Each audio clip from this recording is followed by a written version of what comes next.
بسم اللہ الرحمن الرحیم۔ ہائپر لرن کے ناظرین کو خوش آمدید۔ جناب عبد المناف کے دو جڑواں بیٹے پیدا ہوئے جن کا نام ہاشم اور عبد شمس رکھا گیا۔ تاریخی کتب سے پتہ چلتا ہے کہ ان دونوں بچوں کے کچھ اعضاء بھی جڑے ہوئے تھے جن کو بعد میں الگ کیا گیا۔ جب یہ بات نجومیوں تک پہنچی تو انہوں نے پیشن گوئی کی کہ ان دونوں کی اولادیں ہمیشہ رنجش میں رہیں گی اور ایک دوسرے سے آگے نکلنے کی دوڑ میں لگے رہیں گے۔ ہاشم سے حضرت عبد المطلب پیدا ہوئے اور ان کی اولاد حضرت عبداللہ جو کہ نبی کریم حضرت محمد صلی اللہ علیہ وآلہ وسلم کے والد گرامی تھے۔ ابو طالب جن سے شیر خدا حضرت علی پیدا ہوئے اور حضرت عباس تھے، یہی بنو ہاشم کہلائے۔ ہاشم کے جڑواں بھائی عبد شمس سے امیہ پیدا ہوئے اور امیہ کے دو بیٹے عرب اور ابو العاص تھے۔ عرب سے ابو سفیان، معاویہ اور یزید تھے، جبکہ ابو العاص سے حکم عفان اور حکم سے مروان اور عبد الملک۔ یزید کے بعد بنو امیہ کے سارے حکمران مروان بن حکم سے ہی تھے، چنانچہ امیہ کی آل اولاد بنو امیہ کہلائی، یعنی ہاشم اور اس کے چچا زاد بیٹے کا نام امیہ تھا۔ جناب ہاشم اور امیہ کے درمیان پہلی چپکلش کعبہ کی تولیت پر ہوئی۔ اسی طرح حضرت عبد المطلب ابن ہاشم اور حرب ابن امیہ میں ساری زندگی جنگ کی سی کیفیت رہی جو کہ تمام تاریخی کتب میں موجود ہے، لیکن مکہ میں بنو ہاشم ایک دینی گھرانے سے مشہور ہوئے کیونکہ انہی کے پاس کعبہ کی تولیت تھی، جبکہ بنو امیہ مکہ کے دیگر قبائل پر اپنی جنگی قابلیت کی وجہ سے حکمرانی میں رہنے لگے۔ اسی طرح جب بنو ہاشم میں سے حضرت محمد صلی اللہ علیہ وآلہ وسلم نے نبوت کا اعلان کیا تو اکثر بنو امیہ کے لوگوں نے یہ کہہ کر ان کو ماننے سے انکار کیا کہ اگر نبوت ہوتی تو وہ ہمارے خاندان میں ہوتی۔ جنگ بدر اور جنگ صفین بنو ہاشم اور بنو امیہ کے درمیان لڑی گئی۔ اسی طرح بنو امیہ میں سے جب یزید نے 60 ہجری میں حکومت سنبھالی تو اس نے مدینہ کے حاکم کو خط لکھا کہ مدینہ میں موجود اثر و رسوخ رکھنے والی شخصیات سے میری بیعت لو، خصوصی طور پر نواس رسول حضرت امام حسین رضی اللہ تعالیٰ عنہ سے تو ہر صورت بیعت لینی ہے۔ کچھ اصحاب رسول صلی اللہ علیہ وآلہ وسلم اور حضرت امام حسین رضی اللہ تعالیٰ عنہ نے یزید کی بیعت سے انکار کر دیا۔ بیعت سے انکار کی وجہ یہ تھی کہ یزید کی حکومت اسلامی اصولوں کے مطابق نہ تھی، لیکن یزید دن رات اسی تگ و دو میں لگا رہا کہ کسی طرح نواس رسول سے بیعت حاصل کر لوں، کیونکہ ان کی بیعت نہ کرنے سے کبھی بھی اس کی حکومت سنبھل نہ پائے گی۔ جب مدینے میں حالات خراب ہونے لگے، شر اور فساد پھیلنے لگا، تو امام علی مقام نے مدینہ سے ہجرت کا ارادہ کیا۔ 28 رجب کو نواس رسول صلی اللہ علیہ وآلہ وسلم نے اپنے قافلے کے ساتھ مدینہ سے ہجرت کی۔ یہ قافلہ 3 شعبان کو مکہ پہنچا۔ مکہ میں آپ کا خیر مقدم کیا گیا اور جوک در جوک لوگ آپ سے ملنے آنے لگے۔ 19 رمضان کو حضرت امام حسین رضی اللہ تعالیٰ عنہ کے پاس پہلا خط کوفہ سے آیا اور پھر بے شمار کوفے سے خطوط آنے لگے کہ آپ کوفہ آ جائیں، ہم آپ کی بیعت کریں گے اور یزید کی حکومت کو ہم نہیں مانتے۔ آپ نے اپنے چچا زاد بھائی حضرت مسلم بن عقیل کو اپنا سفیر بنا کر کوفہ بھیجا کہ وہاں کے حالات کا جائزہ لیں۔ 6 شوال کو حضرت مسلم بن عقیل رضی اللہ تعالیٰ عنہ کے ہاتھ پر تقریباً 18,000 کوفیوں نے بیعت کر لی۔ حضرت مسلم بن عقیل نے نواس رسول صلی اللہ علیہ وآلہ وسلم کو خط لکھ دیا کہ حالات سازگار ہیں، آپ کوفہ تشریف لے آئیں۔ ادھر خط حضرت امام حسین رضی اللہ تعالیٰ عنہ کو ملا تو آپ نے کوفہ کی جانب ہجرت شروع کر دی۔ ادھر یزید نے کوفہ کے صحابی رسول گورنر کو برطرف کر کے عبید اللہ ابن زیاد کو بصرہ کے ساتھ ساتھ کوفہ کا گورنر بنا دیا۔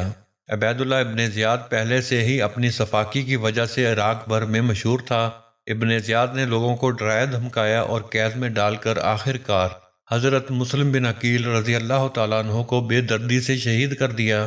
دوسری طرف حضرت مسلم بن عقیل کا خط پڑھ کر حضرت امام حسین رضی اللہ تعالیٰ عنہ نے اپنے قافلے کے ساتھ کوفہ کی جانب ہجرت شروع کر دی۔ عبید اللہ ابن زیاد کو جب جگر گوشہ رسول حضرت امام حسین کی کوفہ کی جانب روانگی کا علم ہوا تو اس نے حسین بن تمیم کو 4,000 کا لشکر دے کر قادسیہ کی جانب روانہ کیا کہ ان علاقوں کی سخت نگرانی کی جا سکے تاکہ ان علاقوں سے آمد و رفت کرنے والے افراد کی نقل و حرکت سے آگاہی حاصل ہو۔ حر بن یزید ریاحی کا 1,000 کا لشکر بھی حسین بن تمیم کے لشکر کا حصہ تھا جو قافلہ حسینی کا راستہ روکنے کے لیے بھجوایا گیا تھا۔ 61 ہجری 2 محرم کو حضرت امام حسین کے قافلے کو روک دیا گیا جب امام علی مقام کو پتہ چلا کہ یہی کربلا ہے تو آپ نے حکم دیا کہ خیمے نصب کر دیے جائیں۔ کربلا میں فوج کا سپہ سالار عمر بن سعد تھا، جو کہ خون ریزی سے بچنا چاہتا تھا، لیکن کوفہ میں موجود گورنر عبید اللہ ابن زیاد کو شمر نے جنگ کے لیے اکسایا، اور آخر کار 9 محرم کو شمر 4000 سپاہی لے کر کربلا پہنچ گیا، اور ساتھ میں عمر بن سعد کے لیے دھمکی آمیز خط لے کر آیا کہ یا تو حضرت امام حسین سے بیعت لو یا پھر ان کے ساتھ جنگ کرو۔ 10 محرم الحرام کو نواس رسول صلی اللہ علیہ وآلہ وسلم اپنے جانثاروں کے لاشیں اٹھا اٹھا کر نڈھال ہو چکے ہیں، لیکن شجاعت حیدری کی جھلک اب بھی چہرے پر چمک رہی ہے۔ شیر خدا کے شیر اپنے تمام اثاثے لٹانے کے باوجود خود گھوڑے پر سوار ہوتے ہیں۔ حضرت بی بی زینب رکاب تھامتی ہیں۔ یزیدی لشکر جب تلوار حیدری کو میدان میں دیکھتے ہیں تو ایک دفعہ ہلچل مچ جاتی ہے۔ وہاں موجود ہر شخص جانتا ہے کہ نبی کریم صلی اللہ علیہ وآلہ وسلم نے فرمایا تھا، حسین مجھ سے ہے اور میں حسین سے ہوں، لیکن بدبختوں کی آنکھوں پر لالچ اور طمع نے پردہ ڈال رکھا تھا۔ ہر کوئی دربار یزید میں اونچا مقام اور انعام و اکرام حاصل کرنا چاہتا تھا، لیکن تاریخ نے ایسی بزدل فوج نہ دیکھی۔ سبھی ایک دوسرے کا منہ دیکھ رہے تھے کہ نواس رسول کا مقابلہ کون کرے گا۔ جیسے ہی امام علی مقام میدان کی طرف بڑھتے ہیں تو شمر کہتا ہے، دور سے ہی تیر چلانا شروع کر دو۔ امام علی مقام کے تیر لگ چکے ہیں۔ شمشیر حیدری پر پورا لشکر یکبارگی سے حملہ آور ہوتا ہے۔ خوف کے مارے فوجیوں کی گردنیں کٹ رہی ہیں۔ سینکڑوں یزیدی فوجی جہنم واصل کرنے کے بعد نواس رسول نماز پڑھنے کی مہلت مانگتے ہیں۔ یہی وہ وقت تھا جب شمر کے جوش دلانے پر مالک کندی نے پیچھے سے ایک وار کیا۔ اس کے بعد شمر ملعون کے کہنے پر سب نے تیروں کی بارش کر دی۔ خولی بن یزید امام علی مقام کا سر کاٹنے کے لیے آگے بڑھا، لیکن ہاتھ کانپ گئے۔ پھر شقی القلب، بدبخت اور ذلیل سنان بن انس آگے بڑھا اور انعام کے لالچ میں امام علی مقام کا سر تن سے جدا کر دیا۔ ملعون ابن زیاد کے حکم پر تمام سر نیزے پر چڑھا دیے گئے اور جسم اطہر کو گھوڑوں کی ٹاپوں تلے پامال کیا گیا۔ سانحہ کربلا کے بعد عمر بن سعد نے اپنے لشکر میں سے قتل ہونے والوں کو 11 محرم کو دفنا دیا۔ سید زادوں اور اصحاب کے 72 جسد مبارک بے غور و کفن چھوڑ کر اہل بیت کو قیدی بنا کر کوفہ کی طرف دربار ابن زیاد کی طرف بڑھنے لگے، اور نواس رسول صلی اللہ علیہ وآلہ وسلم اہل بیت اور اصحاب کے سر مبارک نیزوں پر ہیں۔ اسیران کربلا اور نواس رسول کے سر مبارک کو ابن زیاد کے دربار میں پیش کیا گیا۔ عبید اللہ ابن زیاد نواس رسول صلی اللہ علیہ وسلم کے ہونٹوں پر چھڑی مارتا ہے۔ اہل بیت خون کے آنسو بہا رہے ہوتے ہیں۔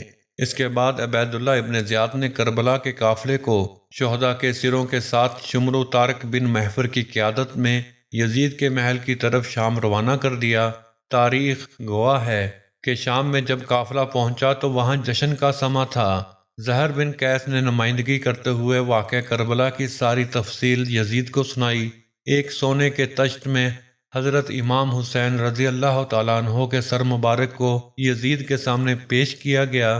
یزید نے نواس رسول کے سر مبارک کی توہین کی تو وہاں موجود حاضرین نے اعتراض کیا، جن میں قابل ذکر یحییٰ بن حکم اور صحابی رسول حضرت ابو برزہ اسلمہ تھے، جن کو یزید نے اپنے محل سے نکال دیا۔ اس کے بعد دختر سیدہ کائنات حضرت زینب نے ایک تاریخ ساز خطبہ یزید کے دربار میں دیا، جس سے موجود وہاں لوگوں کے دل لرز اٹھے۔ یزید جب پریشان ہوا تو اس نے قافلے کو آزاد کرتے ہوئے مدینہ بھیج دیا۔ مدینے کے لوگوں کو واقعہ کربلا کی خبر مل چکی تھی۔ جیسے ہی قافلہ مدینہ پہنچا تو وہاں قیامت برپا ہو گئی۔ حضرت امام زین العابدین کی نظر روضہ رسول پر پڑی تو آپ بس اتنا کہہ سکے، یا رسول اللہ اپنے نواسے کا سلام قبول فرمائیں۔ بس اس کے بعد مدینے میں نہ تھمنے والا آنسوؤں کا سیلاب آ گیا۔ اے اللہ پاک، نواس رسول اور اہل بیت اطہار کو شہید کرنے والے اور ان کی نسلوں کو دنیا میں ذلیل و خوار رکھنا اور آخرت میں ان کا حساب سختی سے لینا۔ اے اللہ پاک، ہمارے دلوں کو نبی پاک اور ان کی آل کی محبت سے منور کر دے، اور بروز قیامت ہمارا حساب حضور پاک صلی اللہ علیہ وآلہ وسلم اور ان کی پاک آل کے ساتھ کرنا۔ اے اللہ پاک، ہمارے گناہوں کو بخش دے اور ہمیں محبت اہل بیت میں ہی زندہ رکھنا، اور ہماری موت بھی محبت اہل بیت میں ہی ہو۔ ناظرین، کومنٹ سیکشن میں آمین لکھنا مت بھولیے گا، نہ جانے کس کی آمین قبول ہو اور ہمارا نام بھی اہل بیت کے نوکروں میں لکھا جائے۔ امید کرتے ہیں کہ آپ کو ہماری یہ ویڈیو پسند آئی ہوگی۔ ملتے ہیں اگلی نئی ویڈیو میں۔ اپنا اور اپنے ساتھ والوں کا خیال رکھیے گا۔ اللہ حافظ۔